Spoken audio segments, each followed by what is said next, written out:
Instead of coming down hard on Hamas, Hezbollah and Iran, the international community keeps criticising Israel. Amnesty International and the United Nations aren't jumping up and down about the clear-cut war crimes of Hamas and Hezbollah, like the slaughter of babies in cots, but they're issuing press releases accusing Israel of war crimes by daring to kill terrorists in targeted attacks.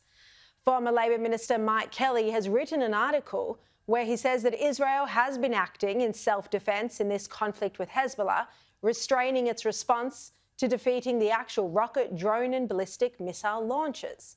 And he adds, and this is such a great line, he says, instead of trying to wage lawfare against Israel, the international community should focus on getting Hezbollah and Iran to end their warmongering and comply with Resolution 1701. And I'm pleased to say I've got the former Labor Minister with me now. Mike, thank you very much for your time on the program once again. Can we start with why the international community is, as you put it, trying to wage lawfare against Israel rather than putting pressure on the terror groups and the parties that fund them?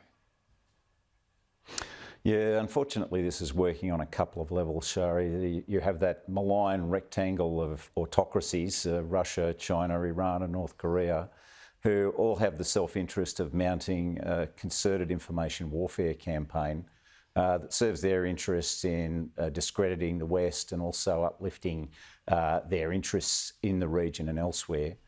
At the same time, of course, they're not doing any services to the populations of that region, and I really hope for the best for Michael Sukkar's family.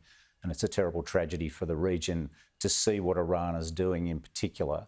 And they are mounting, effectively an imperialist warmongering endeavour that's been in place now for a good few decades. But in particular, this network that they've surrounded Israel with of the Hezbollah, Hamas, Houthi proxies, and effectively turned Lebanon and Syria into almost provinces of Iran, and Iraq's on the way to becoming a protectorate. So all of those venues have been the source of multiple missile attacks against Israel. And we have to remember, of course, that began the day after October the 7th and the heinous assault by Hamas, before Israel had even engaged in any countermeasures. And so this was the coordinated effort. And it wasn't part of any, attempts to defend themselves. It was a war of aggression against Israel that the international community has failed to focus on and address. Now, the international community, or more specifically, the United Nations Security Council and Resolution 1701, look, it did come up with a plan after the 2006 Lebanon war, and this involved having that blue line, the Litani River. Hezbollah would not go south of that. And, it required as well disarmament of Hezbollah. This hasn't happened. Instead, Hezbollah has only militarised in the south, and it's now, and for the past year, it's been using it as a base to attack Israel. Can you talk us through why Israel does actually have a duty and obligation and a right under the UN Charter to defend its citizens? Absolutely. So it's very clear the UN Charter spells out in Article 51 that every member state has the right to defend itself against an attack. So an attack against whatever source. It doesn't have to be another member state. It can be these non-state actors. So it's exercising its right of self-defence in defending itself, Israel's actions against Hezbollah very clearly. But also it's a failure of the international system that compounds the problem, in that in 2006, when Israel was responding to the cross-border attacks from Hezbollah then and a war ensued, it agreed to withdraw its troops from southern Lebanon in exchange for 1701 in that resolution spelling out that, yes, Hezbollah had to withdraw and there would be a beefing up of UNIFIL 2 to the tune of 11,500, peacekeepers and troops in that organisation.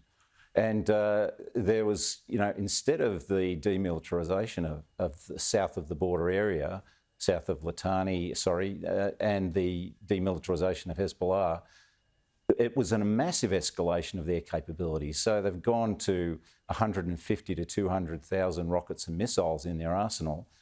they have developed an incredibly sophisticated and enormous underground infrastructure in southern Lebanon that dwarfs the Hamas endeavours in Gaza.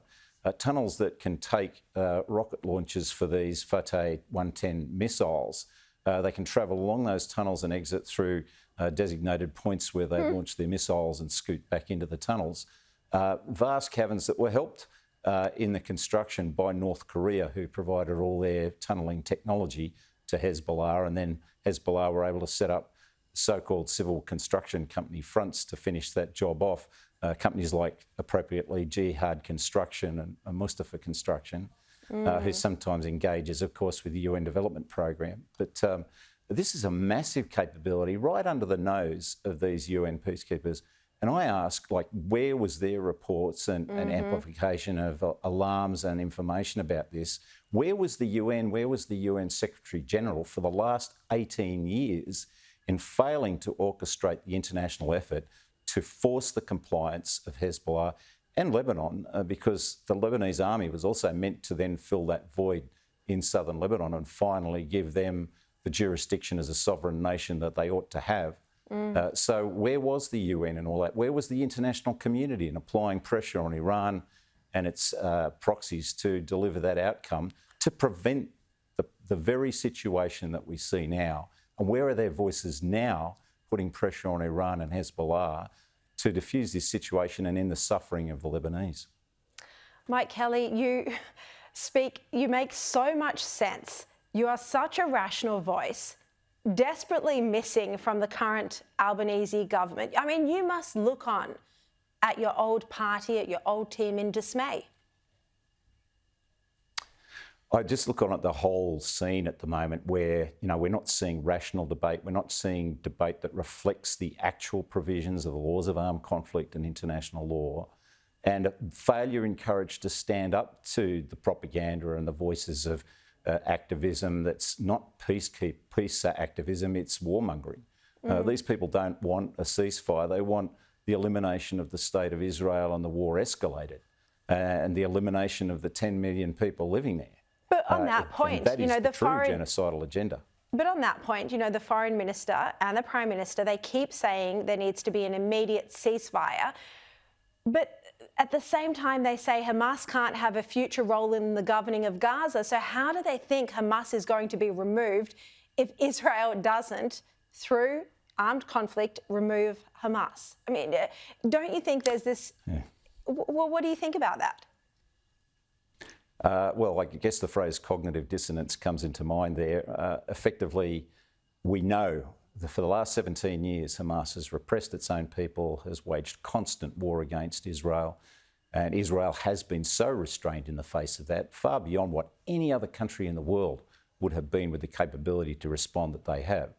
And so where was the pressure on Hamas to stand down its relentless wars of firing indiscriminate rockets, which are a war crime, and then conducting the most savage and heinous assault that we have seen on their population? So, frankly, the international community needs to get its act together if it wants long-term peace for the region, apply the pressure where it needs to be, but just behaving as if Israel's the only party in this conflict which has agency, which just simply isn't true.